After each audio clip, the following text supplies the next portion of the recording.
Breaking news.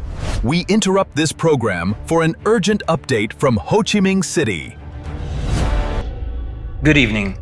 We begin tonight in Southeast Asia with a story about a bad breakup, a petty theft, and what happens when an expatriate weaponizes the internet to destroy the local Vietnamese citizens of the country he wants to call home.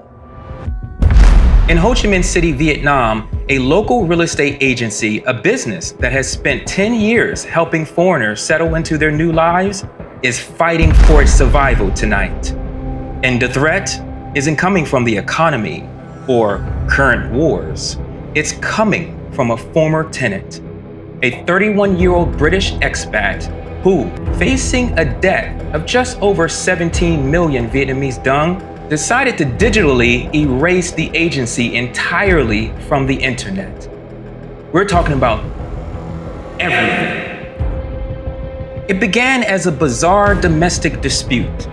In June of last year, the 31-year-old British citizen Kieran Jack White and his 32-year-old American girlfriend Emma Madison Trindle signed a one-year lease together. Apparently, weeks later, she allegedly fled into the night, leaving Kieran all alone by himself, crying and sad. But when the agency inspected the apartment this past March, they found hundreds of dollars in premium property missing, specifically 6 full luxury bed sets. That's 6 blankets, 6 bed sheets, 12 pillowcases, and 6 pillows. They robbed the entire place blind. What happened next is a revealing look at character. Confronted with the missing items, the British expat Kieran White sent a written confession by email, where he admitted to taking some of the linens, but in a rather cowardly turn of events, he then threw his ex-girlfriend, Emma Trindle, under the bus, claiming she was the one who stole the rest of the bed linens when she abandoned him in the night. Now, rather than taking responsibility, he pointed the finger at the woman who was already gone months ago, over half a year prior to this event. But petty theft was just the beginning. Listen up. When the realtor served the expat with official legal papers for the damages for the past unpaid bills, which were his electric bill and his water bill that he didn't pay for 10 months, when he was served the official legal papers from the attorney's office, that's when it turned up a notch. The retaliation was swift, it was calculated, and it was devastating. Following through on his threats that he made over WhatsApp, he sent messages threatening to do this and to commit crimes of written defamation online. The suspect allegedly abused automated reporting systems, filing fraudulent copyright strikes, spam filters, and hosting abuse reports.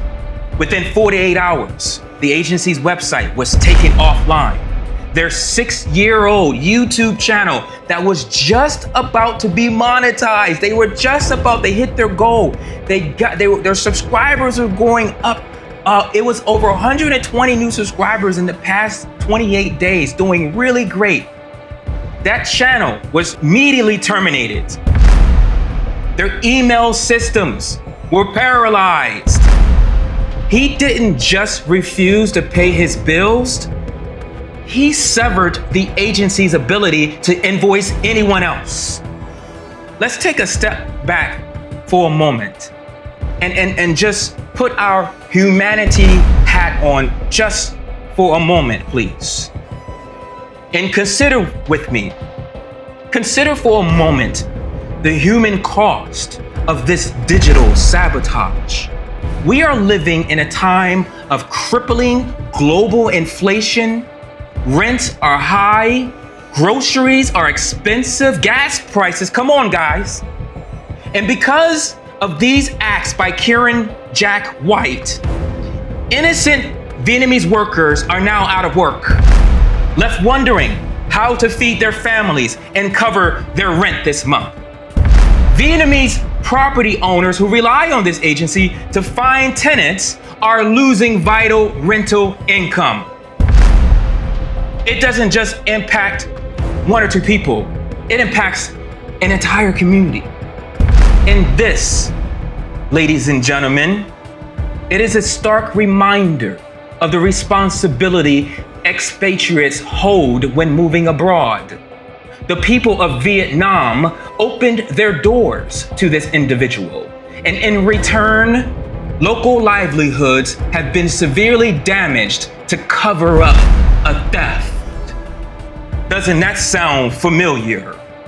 Committing different types of crimes to cover up other crimes. We've all heard this story before, haven't we?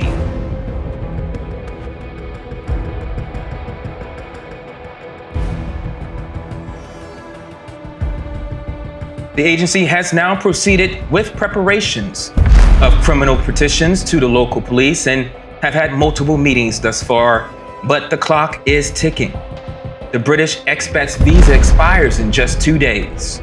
He is considered an immediate flight risk, betting that he can escape across the border before the law and the digital damage he caused catches up with him. We will, of course, keep you updated on this developing story.